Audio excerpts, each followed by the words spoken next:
নমস্কার, আমি মৌসুমি।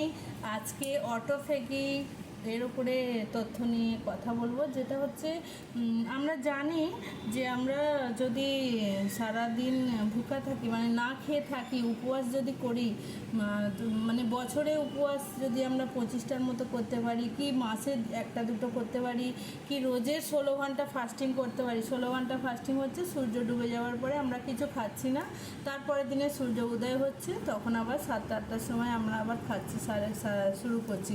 তাহলে হিসাব করে দেখা যাবে যে আমরা অনেক ঘন্টা ডিফারেন্সে খাবার খাচ্ছি, কিন্তু কোনো সময় একবার খিদে পেয়ে গেল, কেন আমাদের অভ্যাস আছে 4 ঘন্টা 5 ঘন্টা বাদ আমরা খাবার খাই।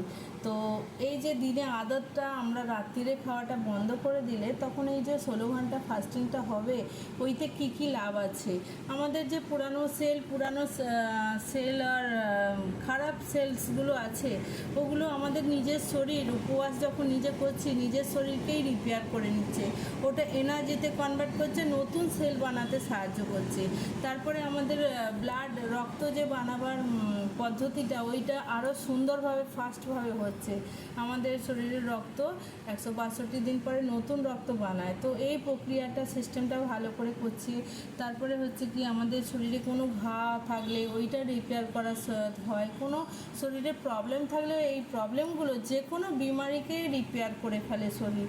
আমাদের শরীর কিন্তু এতটাই প্রাকৃতিক ন্যাচারাল যে আমাদের শরীর নিজেরাই তৈরি করে ফেলে সুন্দরভাবে, যদি আমরা সিস্টেমটা জানতে পারি। তো আমাদের সবাইরই উপবাস দরকার। তো 16 ঘন্টা ফাস্টিংটা প্রথম ফলো করা দরকার, যে সূর্য ডুবে যাওয়ার পরে আমরা আর খাবো না। জল পান করা যেতে পারে, কিন্তু আমরা এমনি যে রাত্রিরে যে খাবারটা খেতাম সেটা স্টপ করে দেওয়া দরকার। দেখবেন ধীরে ধীরে আমাদের মস্তিষ্ক আরও তেজ হচ্ছে, কাজের ক্ষমতা বেড়ে যাচ্ছে, এনার্জি বেড়ে যাচ্ছে, সব কিছু কিন্তু আমাদের ভালোর দিকটা বেড়ে যাচ্ছে। ব্যাড কোলেস্ট্রল ক্লিন হচ্ছে, সব কিছু ভালো থাকছে। তো রিসার্চ করে দেখা গেছে এই জন্য মানে 5000 সাল পিছনেও যদি যাওয়া যায়, ঋষিমুনিরা তখন থাকতেই কিন্তু উপবাসের উপরে জোর দিয়েছে।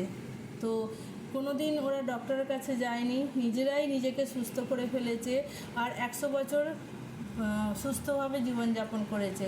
তো এখন কিন্তু 100 বছরের কাছে খুব কম সক্ষম পৌঁছাতে পারে, রোগ নাড়া লেগে থাকে, ওইতেই মৃত্যু হয়ে যায়। তো আমরা যদি ছোটো ছোটো টিপসগুলো আমরা জেনে থাকি প্রাকৃতিক উপায়ে, প্রাকৃতিক চিকিৎসাতে, এটা হচ্ছে উপবাসের অটোফেগির উপরে টপিক ছিল, তাহলে বোঝা গেল আমরা কিন্তু রোজের জীবনযাপনের মধ্যে কিছু উপবাস সঙ্গে মিলিত করে নেব, তাহলে আমাদের শরীরকে রিপেয়ারও করে নেবে আর সুস্থ থাকবে। যে কোনো প্রবলেমকে রিপেয়ার করার জন্য, সুস্থ করার জন্য উপবাসের একটা বড় রোল আছে।